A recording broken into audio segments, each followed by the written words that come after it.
everyone. Welcome to this talk on institutions, domestic politics, and Japanese foreign policy. I'm Elena Atanassova-Cornelis. I'm a senior lecturer in international relations of East Asia at the University of Antwerp and Université Catholique de Louvain, both in Belgium. And I'm also visiting professor at the University of Kent in Brussels. This talk is given in the framework of the course at the Free University of Brussels titled Japanese Foreign and Security Policy, and the course itself is part of the newly established Japan program at the Free University in Brussels. Let's look at the outline and the main issues that we will be going to discuss in this session. We will first examine the domestic institutions in Japan. We will look at the main political actors, in particular the different political parties in Japan, their views on Japanese foreign security policy, similarities and differences. We will then examine the so-called 1955 political system in Japan. What does it mean? Why it was so important for Japanese foreign policy, how it influenced Japanese foreign policy, and what has happened after the demise of the 1955 political system. Next, we will examine the domestic politics in Japan and its impact on foreign policy. We will first look at the Cold War foreign policy and security strategy in Japan, known as the Yoshida Doctrine. The reasons for the establishment of the Yoshida Doctrine and the key principles of this doctrine. We will then turn to the post-Cold War changes that influenced the foreign policy objectives in Japan and the tools of Japanese foreign policy. In particular, we will point to some changes in the external environment of Japan, as well as domestic changes, for example, public opinion. And finally, before concluding, we will look at how Japanese national identity has been changing and how it has been influencing the evolution of Japanese foreign policy. So let's look first at the domestic institutions in Japan. My first point is the main political actors, in particular, the key political parties in Japan. The Liberal Democratic Party of Japan, this is currently the ruling party of the new Prime Minister Suga. It was established in 1955, and very often we have even referred to the domestic politics in Japan as with reference to the so-called one-party dominance of the Liberal Democratic Party. The LDP was indeed in power without interruption until 1993, from 1955 until 1993. Later on, it was out of power briefly, but then returned at the end of the 1990s in coalition governments, as I will be discussing in the following slides. It is very interesting to address the question, how come the LDP actually remained in power for such long periods of time, and virtually since its establishment in 1955? Well, there have been two reasons for this. One, the policies of the LDP have contributed to Japan's economic prosperity, in particular to the revival of Japan after the end of the Second World War, after the Hiroshima and Nagasaki bombings. And essentially, thanks to the LDP, Japan became the second largest economy during the Cold War. It became the driver of regional economic modernization, the driver of regional economic development of the East Asian region. And the policies of the LDP brought wealth and prosperity to Japanese people. And so this has been the first reason regarding the question, in response to the question why the LDP has remained for such a long time in power and why Japanese people have continued to vote for it.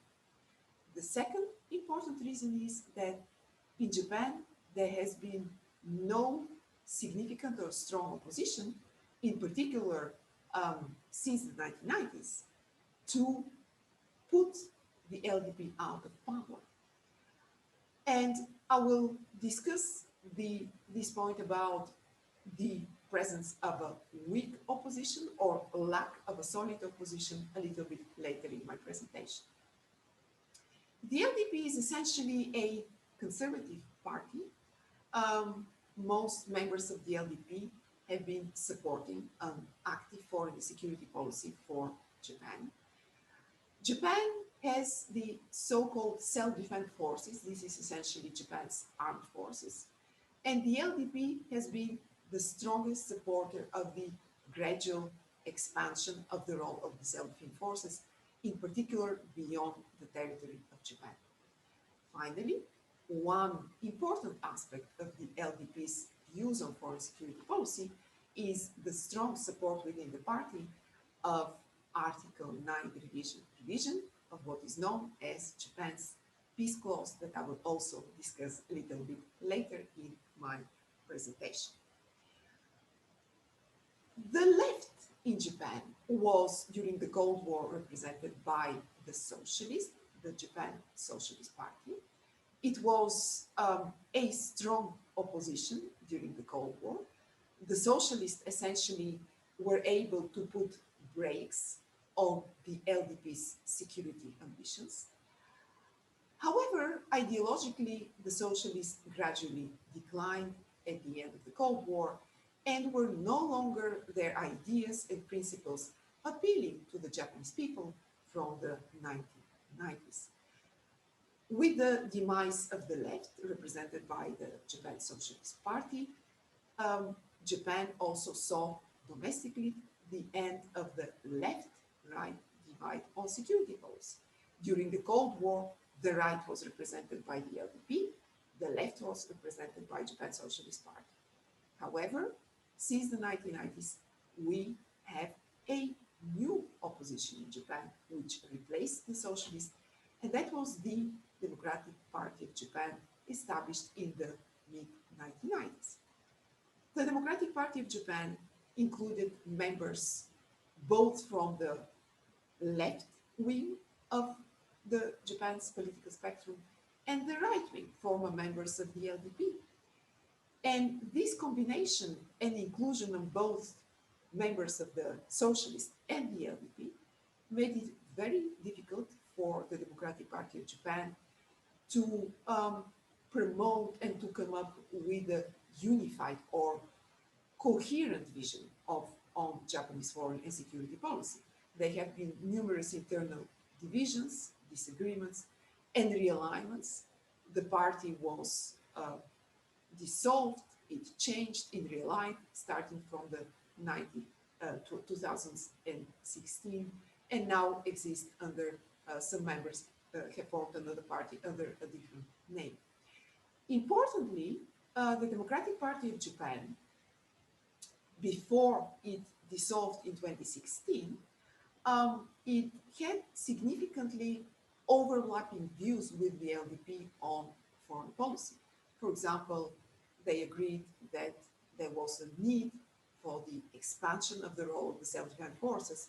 They also agreed and converged with the LDP on the central role of the US-Japan alliance in Japanese foreign policy, even though the main difference between the Democrats and the LDP was primarily with regard to the role of Japan in the framework of the United Nations UN sanctioned missions, which the Democrats significantly supported, giving less priority to US-led security missions.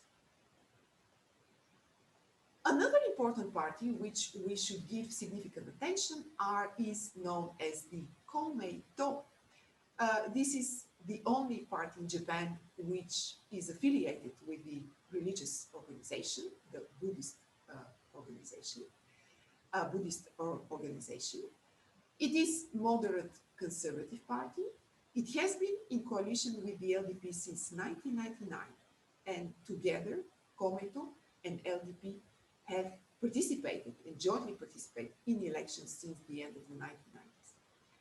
From the end of the 1990s, essentially the LDP has needed a coalition partner, and that has put the LDP in a position of electoral dependence on the moderate Cometo. Cometo's key views have been support for an expanded role of the self-defense forces, however limited in only non-military missions. Cometo, like the LDP, like the Democrats, have supported expanded security cooperation with the United States, however, with limitations. And essentially, we can look at the Cometo as putting a brake on the LDP security ambitions. And I can give you the example of the Article 9 reinterpretation by the administration of former Prime Minister Abe Shinzo in 2014. It was as a result of Cometo's moderate views that essentially the reinterpretation of Article 9, which allowed Japan to exercise its right to collective self-defense, this reinterpretation put significant conditions on when Japan would be allowed to exercise its right to collective self-defense. Essentially, it was under the influence of the Cometo that now this reintegration means that only when Japan's own security is at stake, Japan is able to exercise its right to collective self-defense, in other words, defend other allies, in particular the United States. And so some scholars, for example, McLaughlin, in a co-authored piece in 2014, have called Cometo as being opposition within the coalition. In other words, where the LDP wants to expand the role of the self-defense forces, go further in terms of the types of missions that it wants to allow to the self-defense forces to engage with, the types of weapons to use. It is Cometo that has put that brake on LDP's security ambitions. Let's look now at the 1955 political system. What was it, why it was so important, how it collapsed, and what led to its collapse. Essentially, this refers to the so-called Iron Triangle in Japanese domestic politics, the strong alliance that was established between the LDP, the central bureaucracy, essentially these were the important ministries, Ministry, for example, of Foreign Affairs, Ministry of Finance, and the big business circles, what is also known the Zaikai in Japanese. What did it mean, the 1955 political system? It ensured that the LDP remained in power during this period of time, 1955 until 1993. And so you had these strong links between the three parts of the triangle. On the one hand, you had the bureaucracy. So these were the important ministries, which were essentially devising policies that would be in line with the interests of the electorate. In other words, of those voters supporting the LDP, for example, in the construction sector. The bureaucrats themselves had a very strong relationship with the Zaikai, with the big business circle, with the big business federations. And for example, when some of the high-ranking bureaucrats within the ministries retired, they essentially were given important positions in the boards of important Japanese private or public companies, what is also known in Japanese amakudai, or descendant from heaven. They were essentially landing on the top of the Japanese corporations. For their part, the big business circles were providing and continue to provide and fund the LDP. And finally, the LDP itself was relying very much on the expertise of the bureaucracy to pursue policies which in turn were also favoring the big business circles. So you had the Iron Triangle, which ensured the LDP's one-party dominance. What was the impact on foreign policy? In the first place, in Japan, you had a very strong ministries. They were autonomous, for example, with regard to personnel decisions. Political actors were not involved in that. Autonomous individual ministries meant that there was a very slow diplomatic response because it required a lot of intra-agency coordination, which was significantly slowed down by the very long and cumbersome bureaucratic process. The second point of the 1955 political system concerned the very structure of the LDP. You had very strong factions within the LDP, essentially parties within the party, which also, that was groups of politicians, which were formed around a leader within the LDP. So there was strong intra-party competition fueled by those factions, which competed for political influence. And that meant that the prime minister and the cabinet were relatively weak with regard to the ministers. So what happened actually in Japan's political system, in a parliamentary bureaucracies, you would expect a strong executive, prime minister and the cabinet. Instead, you had strong ministries and weak prime minister and cabinet. So these strong factions also led to essentially a very frequent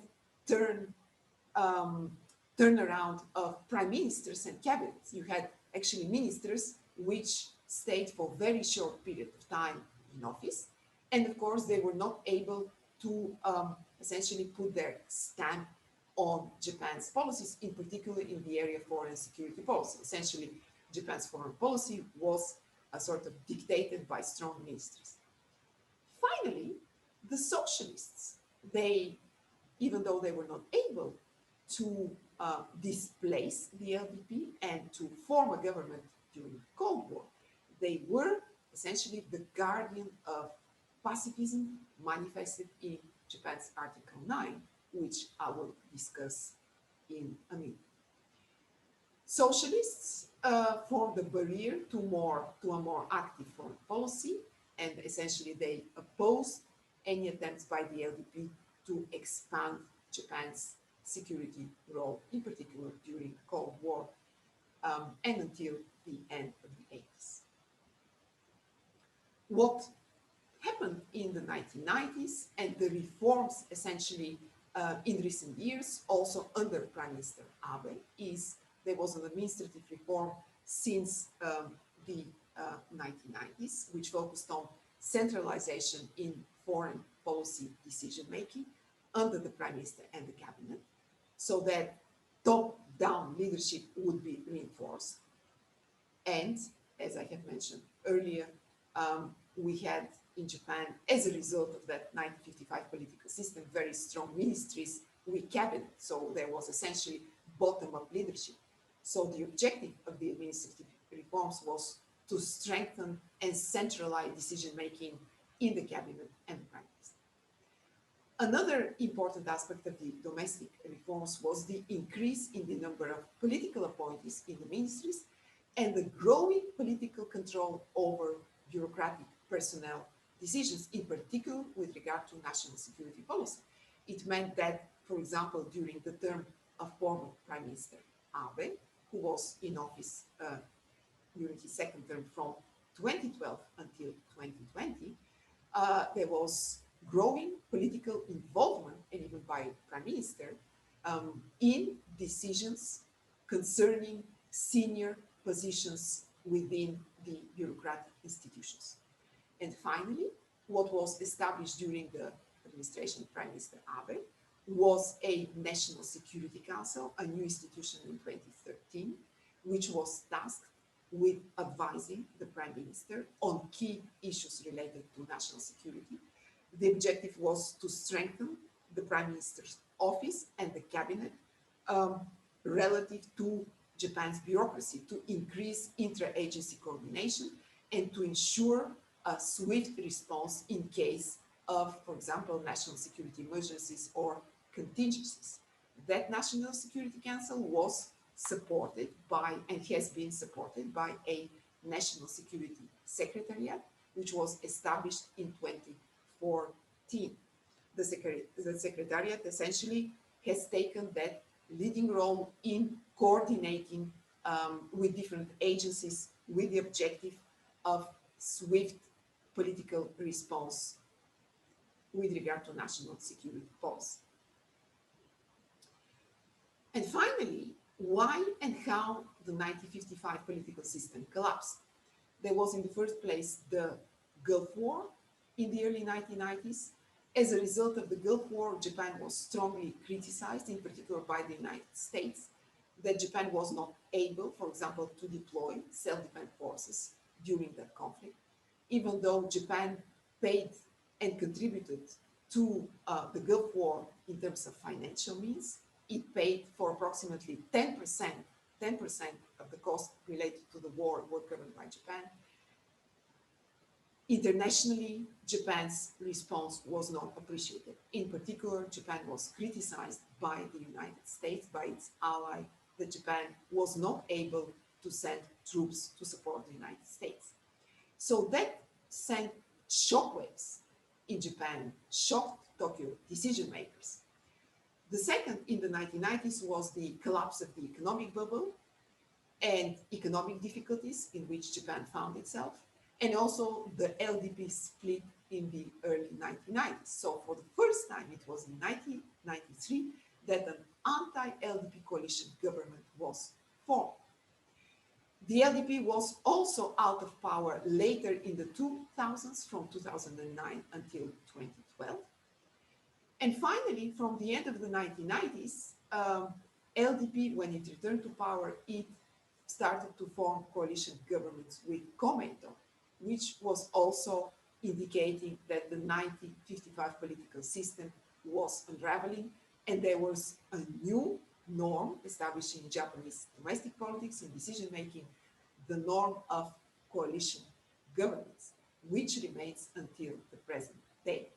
So essentially, following the collapse of the 1955 political system, we see changes in the institutional balance of power. We see strengthening of the role of the Prime Minister and the Cabinet vis-à-vis the power of the bureaucracy, the main important ministries. And the second most important change has been the establishment of coalition governments and the dependence of the LDP on its coalition partner, Komeito, with regard to decisions, in particular on foreign and security policy.